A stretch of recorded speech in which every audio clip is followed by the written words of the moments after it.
നമസ്കാരം സുഹൃത്തുക്കളെ, എല്ലാവർക്കും ഗ്രീൻ ടെക് യൂട്യൂബ് ചാനലിൽ പുതിയൊരു വീഡിയോയിലേക്ക് സ്വാഗതം. ഞാൻ അനീഷ്.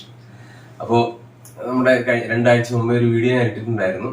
നമ്മുടെ ദുബായിലുള്ള സബ്സ്ക്രൈബർക്ക്, സബ്സ്ക്രൈബർക്ക്, അതായത് വിജയന് വേണ്ടി എന്ന് പറയുന്ന കക്ഷിക്ക് വേണ്ടിയിട്ട് നമ്മളൊരു ഡീസൽ ബുള്ളറ്റ് വാങ്ങിച്ചു കൊടുത്തു എന്നുള്ളൊരു വീഡിയോ ആയിരുന്നു. അപ്പൊ അതിന്റെ അടുത്തുള്ള കുറെ സ്റ്റേജ് ആയിട്ടുണ്ട്. അപ്പൊ അതൊന്ന് ജസ്റ്റ് പറയാമെന്ന് വിചാരിച്ചിട്ടാണ് ഇന്നത്തെ ഈ വീഡിയോയിൽ വന്നിരിക്കുന്നത്. അതായത് നിങ്ങൾ കമ്പനിയിൽ കണ്ടു കാണും, അപ്പോൾ കാര്യങ്ങളൊക്കെ ഏകദേശമൊക്കെ മനസ്സിലായിട്ടുണ്ടാവും. അതായത് നമ്മൾ ആ വീഡിയോ കണ്ടത് തന്നെ, ഈ വണ്ടി ഒരുപാട് കാലമായിട്ട് പുള്ളി ഒതുക്കി വെച്ചിരുന്ന ഒരു വണ്ടിയാണ്. നമ്മുടെ അജിച്ചേട്ടൻ പുള്ളി ഒരുപാട് കാലം ഉപയോഗിച്ചിരുന്ന വണ്ടിയാണ്. ഒരു 10-15 വർഷമായിട്ട് ഉപയോഗിക്കുന്ന വണ്ടിയാണ്. പുള്ളി അങ്ങനെ അധികം പണിയൊന്നും ചെയ്തിട്ടില്ല. പുള്ളി കാരണം ഡീസൽ ബുള്ളറ്റ് അങ്ങനെ പണിയേണ്ട ആവശ്യമൊന്നുമില്ല. പലരും പറയുന്നത് ഡീസൽ ബുള്ളറ്റ് ഭയങ്കര പണിയാണ്, എഞ്ചിൻ പണിയാണ്, വണ്ടി ഓടിക്കാൻ പറ്റത്തില്ല, വൈബ്രേഷനാണ്, ഒരുപാട് പരിപാടിയുണ്ട്. അപ്പൊ അതിനെപ്പറ്റി ഞാൻ സെപ്പറേറ്റ് വീഡിയോ ചെയ്യാം. എന്നിരുന്നാലും ഇതിൽ പണി വരത്തില്ല.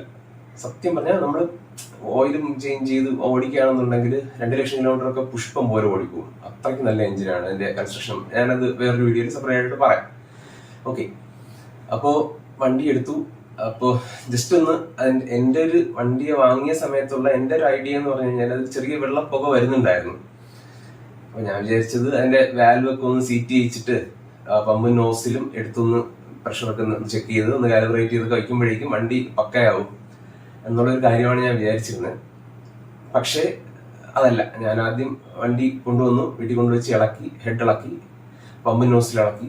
എന്നിട്ട് അത് ഹെഡ് ഇളക്കി കൊണ്ട് കടയിൽ പോയപ്പോൾ തന്നെ അതിന്റെ വാൽവ് ഗൈഡ് കംപ്ലീറ്റ് പോയിട്ടുണ്ടായിരുന്നു. അതായത് 2 വാൽവ് ഇങ്ങനെ മുകളിൽ പൊങ്ങിയും താഴെയും ചെയ്യുമ്പോഴേക്കും അതിനുള്ള ഗൈഡ് ഇളകി കിടക്കുമായിരുന്നു. ശരിക്കും അതിന്റെ ഒരു വാൽവ് ഇളക്കിയപ്പോൾ തന്നെ ആ ഗൈഡ് കൂടെ ഊരിപ്പോന്നു. അപ്പോ അത് പുതിയ വാൽവ് ഗൈഡ് ഇട്ടിട്ട് അത് ഒന്നേ സെറ്റ് ചെയ്തെടുക്കേണ്ടി വന്നു. അപ്പോഴേക്കും എനിക്ക് മനസ്സിലായി എഞ്ചിന്റെ കണ്ടീഷൻ അല്പം മോശമാണ്. അതായത് പ്രോപ്പർലി മെയിൻറ്റൈൻഡ് ആയിട്ടുള്ള ഒരു എഞ്ചിൻ അല്ല. അപ്പൊ എന്തായാലും നമ്മളൊരു ശരിക്കും ഒരു റെസ്റ്റോറേഷൻ ചെയ്യേണ്ട ഒരു സാഹചര്യമാണ് ആ ഒരു എഞ്ചിന് നിലവിലുള്ളത്. അപ്പൊ എന്തായാലും തൽക്കാലം നമ്മുടെ സബ്സ്ക്രൈബറിന് ഒരുപാട് സാമ്പത്തിക ബാധ്യത ഉണ്ടാക്കി കൊടുക്കാൻ പാടില്ലല്ലോ എന്ന് വിചാരിച്ചിട്ട് എല്ലാ കാര്യങ്ങളും ഞാൻ അപ്പോഴപ്പോഴായിട്ട് തന്നെ പുള്ളിക്ക് വാട്സാപ്പിൽ അയച്ചു കൊടുക്കാറുണ്ട്, നമ്മൾ ചാറ്റ് ചെയ്യാറുണ്ട്, ഫോൺ വിളിക്കാറുണ്ട്, എല്ലാ കാര്യങ്ങളും ചെയ്യാറുണ്ട്. അതിനുശേഷം പമ്പും നോസിലും കൊണ്ട് കാലിബ്രേറ്റ് ചെയ്യാൻ പോയപ്പോഴേക്കും അതിന്റെയും കണ്ടീഷൻ വളരെ മോശമാണ്. പുതിയ പമ്പും നോസിലിട്ടു. അപ്പം പമ്പ് നോസിലും ചെക്ക് ചെയ്യാനായിട്ട് നമ്മുടെ ശാസ്ത എന്ന് പറയുന്ന Sastha diesel pump service centre ഉണ്ട്. അത് കരവനയിലാണ്. അപ്പം അവിടെ ഞാൻ കൊണ്ടുപോയി. അപ്പോഴേക്കും അതിന്റെ ആ വീഡിയോസൊക്കെ ഞാനിപ്പം കാണിക്കാം. മൂന്ന് സൈഡിൽ നിന്ന്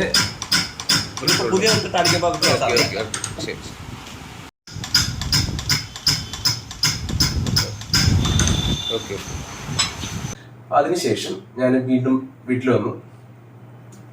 ഇതിന്റെ ക്ലച്ച് സൈഡ് ഒന്ന് ഇളക്കി നോക്കി. അപ്പോൾ കണ്ട കാര്യം വെച്ചാൽ വളരെ ഭീകരമാണ്. ഞാനതിന്റെ വീഡിയോ കാണിക്കാം. അതായത് ക്ലച്ചിന്റെ അകത്തുള്ള ഓയില് വെള്ള കളർ, അതായത് വെള്ളവുമായിട്ട് മിക്സ് ചെയ്ത ഒരവസ്ഥയിലാണ് അത് കണ്ടത്. ഇത് സംഭവം എന്ന് പറഞ്ഞു കഴിഞ്ഞാൽ പണ്ട് കാലത്ത് റോയൽ എൻഫീൽഡിന്റെ ക്ലച്ച് കവറിൽ വന്നിരുന്ന ആ ഒരു നട്ട്, പ്ലാസ്റ്റിക്കിന്റെ നട്ട് വന്നിട്ടുണ്ടായിരുന്നു. അപ്പം പ്ലാസ്റ്റിക്കിന്റെ നട്ട് നമ്മൾ തുറക്കുന്ന സമയത്ത് അത് കീറും. അപ്പൊ അങ്ങനെ അതുവഴി ഗ്യാപ്പ് വഴി മഴയത്തൊക്കെ വെള്ളം ഇറങ്ങി ഇതിനകത്ത് ഓയിലും വെള്ളമായിട്ട് മിക്സ് ചെയ്ത് അങ്ങനെയാണ് ഈ ഒരു അവസ്ഥയിൽ എത്തിയത്. അടുത്തൊരു മെയിൻ വിഷയം എന്ന് പറഞ്ഞു കഴിഞ്ഞാല് നമ്മൾ വീഡിയോ കാണുന്ന പോലെ തന്നെ ആ ക്ലച്ചിന്റെ നമ്മുടെ ഡ്യൂപ്ലക്സ് ചെയിൻ ഉണ്ട്. ആ ഡ്യൂപ്ലക്സ് ചെയിനില് ക്രാങ്ക് സൈഡിൽ 2 ടീത്തും പിടിക്കുന്നുണ്ട്. അപ്പർ സൈഡിൽ ക്ലച്ച് സൈഡിൽ 1 ടീത്ത് മാത്രമേ പിടിക്കുന്നുള്ളൂ. അപ്പൊ അതും നല്ലൊരു ടാസ്ക് ആണ്. അപ്പൊ ഇതാണ് നമ്മുടെ വണ്ടിയുടെ നിലവിലുള്ള അവസ്ഥ. അതായത് വണ്ടി പൊളിച്ചു നോക്കിയപ്പോഴേക്കും കൂടുതൽ ടാസ്കുകൾ കിട്ടിക്കൊണ്ടിരിക്കുകയാണ്. അപ്പൊ ഇതെന്തായാലും പണി ചെയ്ത് തീരാനായിട്ട് മിക്കവാറും 2 ആഴ്ച എടുക്കും. കാരണം ഞാൻ കുറച്ചു പേർക്ക് അറിയുന്നത് പോലെ ഞാൻ വർക്കിംഗ് ആണ്, ഇറിഗേഷൻ ഡിപ്പാർട്ട്മെന്റിലാണ്, പബ്ലിക് ഓഫീസിൽ വർക്ക് ചെയ്യുകയാണ്. അപ്പോൾ ഈ രാവിലെ ഫ്രീ കിട്ടുന്ന സമയത്തൊക്കെയാണ് നേരത്തെ എഴുന്നേറ്റോ അല്ലെങ്കിൽ വൈകുന്നേരം ഓഫീസ് കഴിഞ്ഞ് വരുന്ന സമയത്തില്ല കുറച്ച് കാര്യങ്ങൾ ചെയ്യുന്നത്. അതുകൊണ്ട് പെട്ടെന്ന് കാര്യങ്ങളൊക്കെ അങ്ങോട്ട് നീങ്ങി പോകാറില്ല. അപ്പോൾ എന്തായാലും ഇത്രയാണ് അവസ്ഥ. നമ്മുടെ വണ്ടിയുടെ ഇപ്പോഴത്തെ അവസ്ഥ ഇതാണ്. അപ്പൊ ഇനി നമ്മൾ ചെയ്യാൻ പോകുന്ന കുറച്ച് കാര്യങ്ങൾ എന്ന് പറഞ്ഞു കഴിഞ്ഞാൽ അതിന്റെ ക്രാങ്ക് കുറച്ചുകൂടെ ലെങ്ത് കൂട്ടിയിട്ട് ട്യൂബ്ലെസ് ചെയിൻ ഒന്ന് കറക്റ്റ് ചെയ്തിടണമെന്നുണ്ട്. പിന്നെ ബാക്കി കാര്യങ്ങളൊക്കെ ഇട്ട് സെറ്റ് ചെയ്ത് വണ്ടി ഒരുവിധം ഒന്ന് വൃത്തിയാക്കിയിട്ട് സബ്സ്ക്രൈബറിന് കൊടുക്കണമെന്നുണ്ട്. അപ്പൊ ഈ കാര്യങ്ങളെല്ലാം നമുക്ക് അടുത്ത വീഡിയോയിൽ കാണാം. ഇത്രയും, കാരണം എല്ലാം കൂടെ നമ്മൾ ഒരു വീഡിയോയിൽ ഉൾക്കൊള്ളിച്ചു കഴിഞ്ഞാൽ വളരെ ലെങ്തി ആവും. അതുകൊണ്ടാണ് ഇത്രയും ഭാഗമായിട്ട് ഈ ഒരു വീഡിയോ ചെയ്യുന്നത്.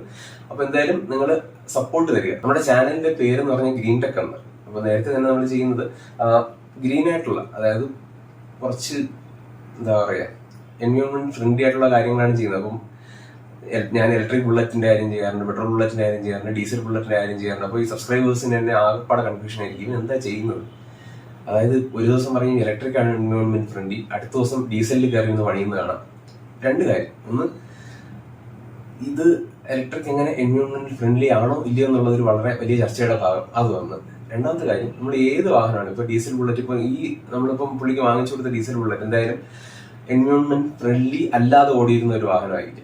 അപ്പൊ നമ്മൾ അതിനെ കറക്റ്റായിട്ട് മെയിൻറ്റെയിൻ ചെയ്ത് അതിന്റെ പമ്പ് പ്രഷറും അതിന്റെ കാര്യങ്ങളൊക്കെ ചെയ്ത് എല്ലാം വൃത്തിയാക്കി ഓടിച്ചു കഴിഞ്ഞാൽ കുറച്ചുകൂടെ എൻവയോൺമെന്റ് ഫ്രണ്ട്ലി ആയിട്ട് ഈ ഒരു വാഹനം ഓടാൻ സാധിക്കും. ഇല്ല നമ്മൾ അതേപോലെ തന്നെ ഓടിക്കഴിഞ്ഞാൽ അതൊരു എൻവയോൺമെന്റ് ഫ്രണ്ട്ലി അല്ലാതെ അന്തരീക്ഷ മലിനീകരണം ഉണ്ടാക്കി അങ്ങനെ ഓടും.